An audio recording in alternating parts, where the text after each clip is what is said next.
Good morning students. Ranthambore children academy senior secondary school की online कक्षाओं में आपका फिर से स्वागत है।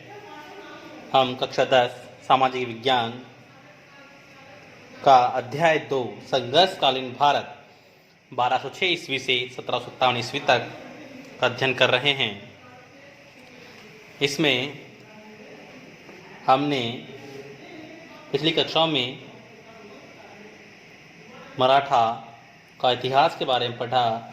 इससे पहले हमने मुगल शासन के बारे में पढ़ा, हमने राजस्थान के शासकों के बारे में पढ़ा।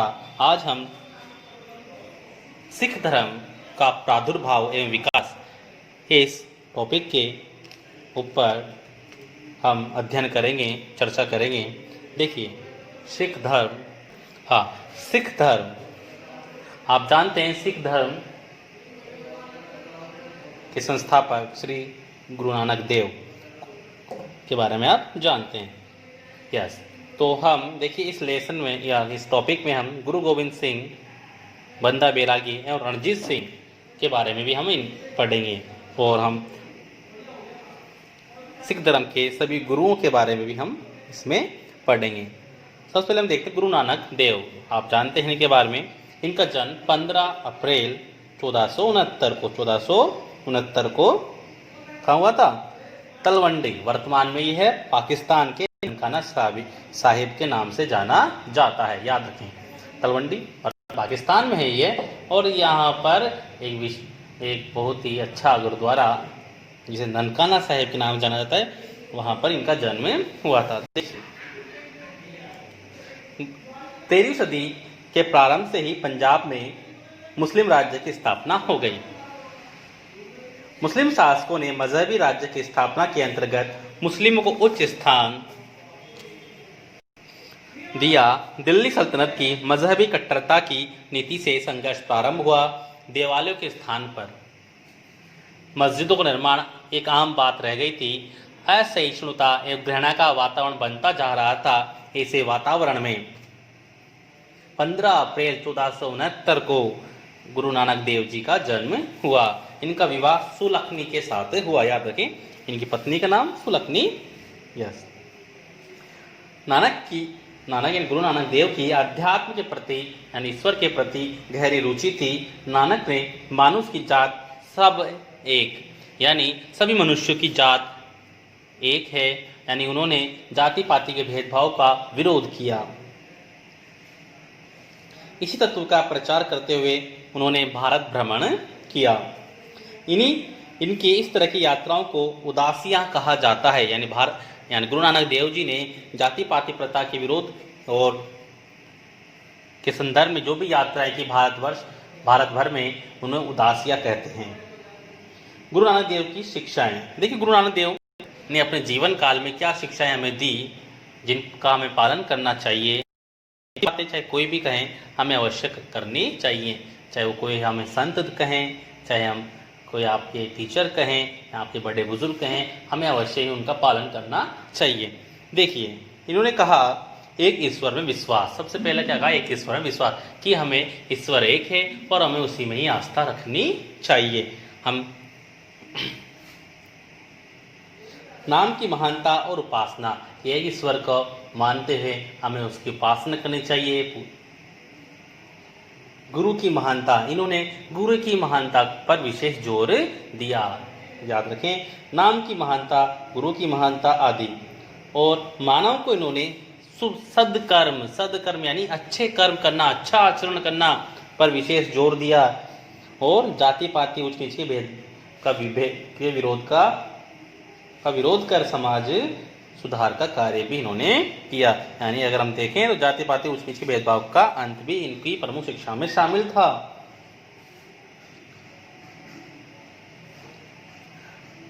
उनका कहना था, उन्होंने कहा था, क्या कहा था उन्हें? कर्मादे होगणे नवेणे, जाति किसी से पूछनी नहीं। जपूजी पट्टे आरती रही राम एवं 12 महा इनकी प्रसिद्ध। जपूजी पट्टी आरती रही राम एवं 12 महा इनकी प्रसिद्ध रचना है। याद रखें आप, हमने अब जो पढ़ा था, कर्मादे होगणे नवेणे, जाति किसे पूछ नहीं, यानी कर्म को महत्व दिया जाना चाहिए, यानी जातियों नहीं होनी चाहिए, जातियाँ होनी चाहिए कर्म के अनुसार। सिख धर्म का प्रवर्तन कर नानक ने विश्व धर्म के समाज सुधारकों या धर्म सुधारकों एवं समाज सुधारकों में अपना स्थान बनाया। नानक देव की शिष्ट शिक्षाओं को स्पष्ट करने का कार्य गुरु अंगद देव जी ने किया, जो नानक के शिष्य थे। इन्होंने इस हेतु गुरुमुखी लिपि का निर्माण किया। गुरुमुखी अंगद देव जी ने एक नई प्रकार की लिपि का निर्माण किया जिसे गुरुमुखी कहते हैं, और उनकी गुरु नानक देव की जो समस्त शिक्षाएं थी, अच्छी बातें थी, उनकी जो वाणी थी, उनको गुरुवाणी के नाम से प्रकाशित किया। लंगर प्रथा का प्रचलन, सत्संग के केंद्र मंझिया की स्थापना, गुरु ग्रंथ साहिब जो सिख धर्म के का एक प्रधान ग्रंथ या एक पवित्र पुस्तक मानी जाती है, संकलित करवाना आदि महत्वपूर्ण कार्य अंगद देव जी ने किए। 1552 ईस्वी में गुरु अंगद देव की मृत्यु हुई। कहाँ पर हुई? व्यास नदी के किनारे। शिष्य अमरदास को नया गुरु बनाया गया, यानी उन्होंने लंगर प्रथा, मंजी प्रथा को कठोरता से लागू किया। बैसाखी को त्योहार बनाया, बैसाख एवं सती प्रथा का विरोध किया। सती प्रथा उस समय बहुत प्रचलित थी ये प्रथा, आपको मैं बता देता हूँ इसके बारे में। सती प्रथा यानी जिस महिला का के पति का देहांत हो जाता है, देहांत यानी मर जाता है, उसके साथ उसकी पत्नी को जिंदा ही जला दिया जाता था। यह थी सती प्रथा, एक तरह से कष्टनीय प्रथा, कष्टीय प्रथा। किसके लिए? महिलाओं के लिए। जिंदा उसकी चिता के साथ ही जला दिया जाता था। जिन्होंने सती प्रथा घोर विरोध किया। आप पता है इसका अंत हुआ 1829 में। बताता हूँ मैं, सती प्रथा का अंत कब हुआ? 1829 में। आपको नाम पता होगा, राजा राम मोहन राय, प्रमुख धर्म सुधार को समाज सुधारकों में इनका नाम हम लेते हैं। ब्रह्म समाज की स्थापना इन्होंने की थी। और विलियम बेंटिंग ये अंग्रेज अफसर थे, इनके प्रयासों से 1829 में सती प्रथा पर रोक लगाई गई और इसे गैर कानूनी बनाया गया। बादशाह अकबर भी उनके दर्शन करने गोदेवाल स्थान पर आया था। बादशाह अकबर गोदेवाल स्थान गुरु अमरदास के कारण तीर्थ माना जाता है। अब हम गुरु रामदास के बारे में पढ़ते हैं। गुरु रामदास जो 1574 से 1581 के समय यह सिख धर्म के गुरु रहे,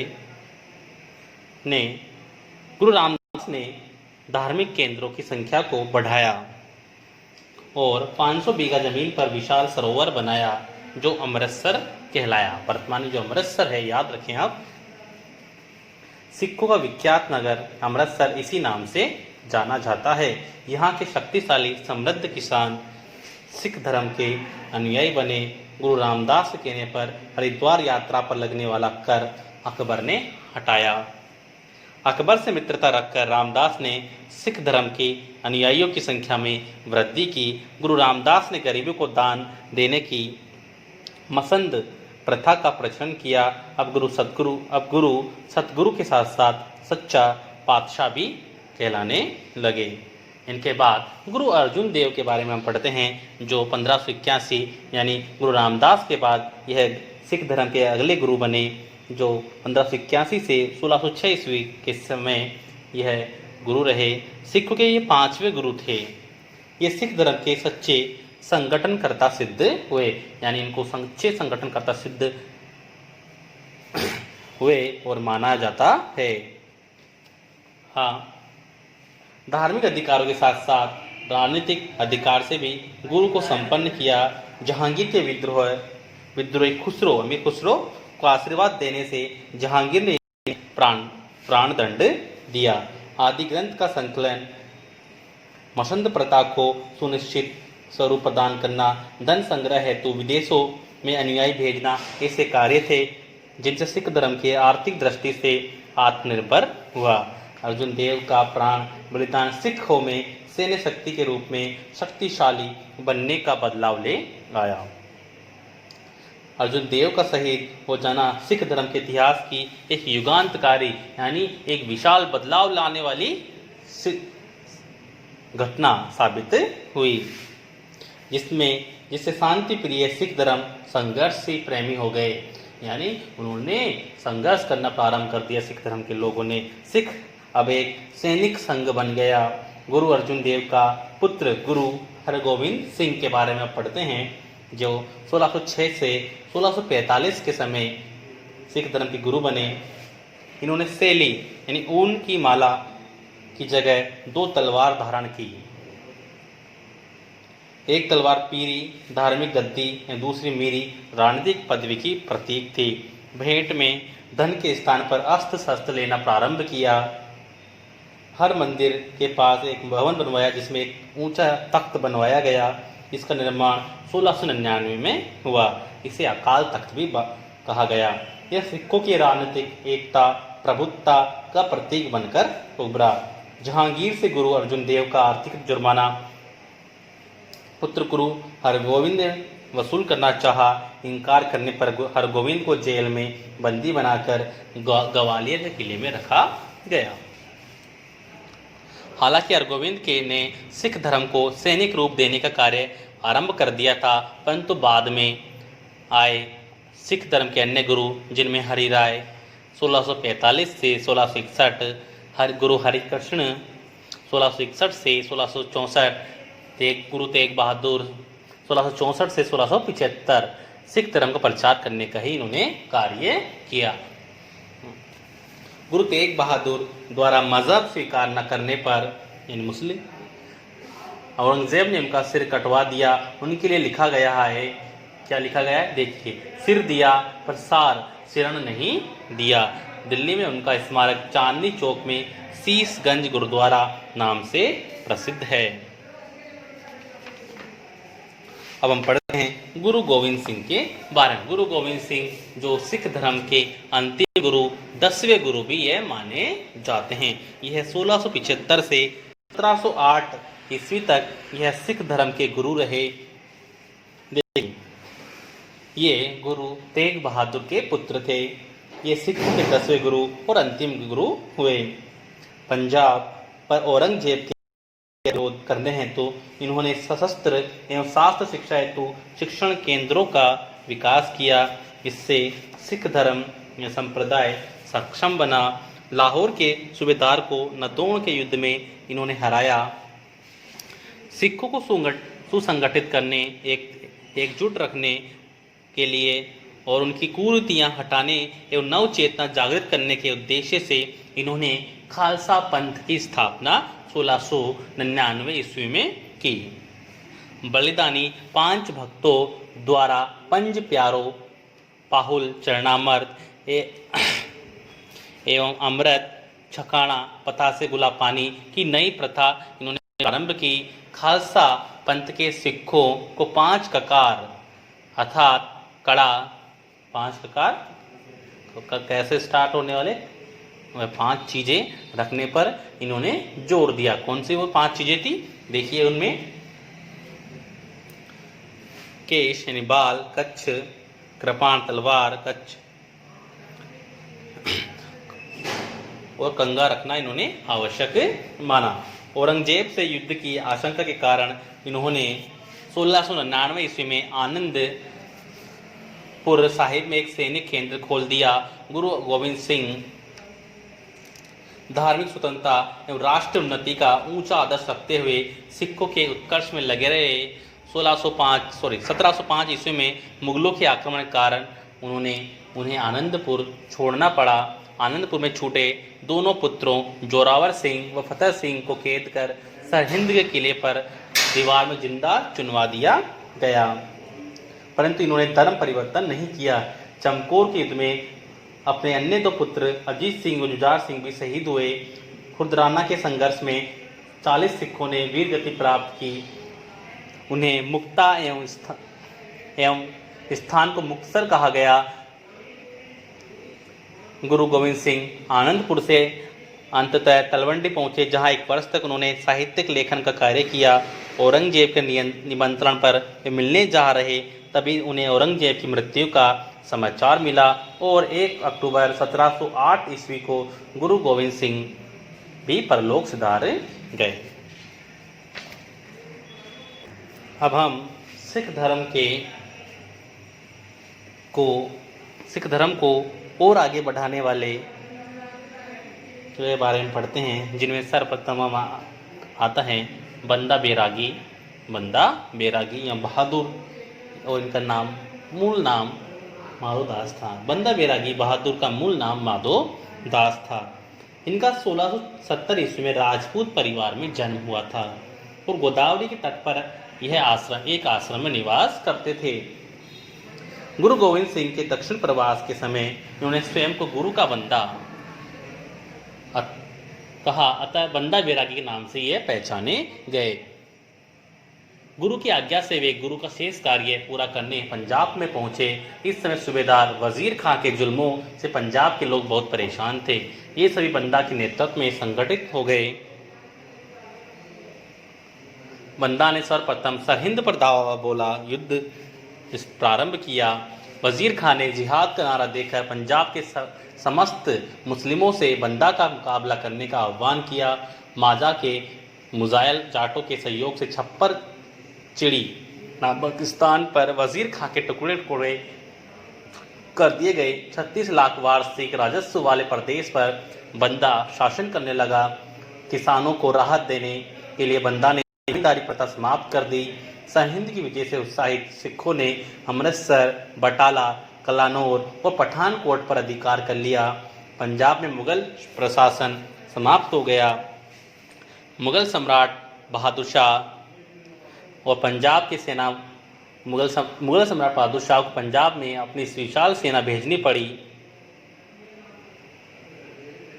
बंदा बैरागी लोहागढ़ के पहाड़ी दुर्ग में चला गया। उसने मुगल सैनिकों पर छापामार नीति से आक्रमण जारी रखे। बहादुर शाह की 28 फरवरी 1712 ईस्वी में मृत्यु हो गई। नए मुगल बादशाह फर्रुख सियर ने सफदर खां के नेतृत्व में मुगल सेना बंदा के खिलाफ भेजी। डेरा बाबा में लंबे समय तक घिरे रहने के बाद बंदा ने आत्मसमर्पण कर दिया और दिल्ली में वह अपने सैकड़ों साथियों के साथ मौत के घाट उतार दिया गया। बंदा बैरागी महान त्यागी, साहसी, सूरवीर और धर्म का रक्षक था। इन्होंने मुगलों का निर्भयता से मुकाबला करके सिखों में नव चेतना का संचार किया था। इसके बाद हम पढ़ते हैं रणजीत सिंह का 13 नवंबर 1780 ईस्वी में हुआ। कहाँ पर हुआ? गुजरावाला नामक एक गांव में। इनके दादा चाकिया मिसल के वीर नेता थे। इन्होंने अहमद शाह अब्दाली के विरुद्ध कई युद्ध किए। इनके पिता महासिंह थे, जिनकी मृत्यु 1792 ईस्वी में हुई। 1792 से 1797 के समय शासन परिषद के, जिनमें इनकी माता, इनके सास तथा दीवान लखपत राय शामिल थे, इन्होंने शासन व्यवस्था को संचालित किया। 18वीं शताब्दी के अंत में सिख मिसलें विघटित अवस्था में थी। रणजीत सिंह ने इस स्थिति का लाभ उठाते हुए सिखरी शक्ति के बल पर मध्य पंजाब में एक राज्य स्थापित किया। रणजीत सिंह ने 1799 ईस्वी में लाहौर पर तथा 1805 ईस्वी में अमृतसर की भंगी मिसल पर अधिकार कर लिया। 1803 ईस्वी में अकालगढ़ पर कब्जा कर लिया और 1804 ईस्वी में गुजरात के साहिब सिंह पर हमला कर पराजित किया।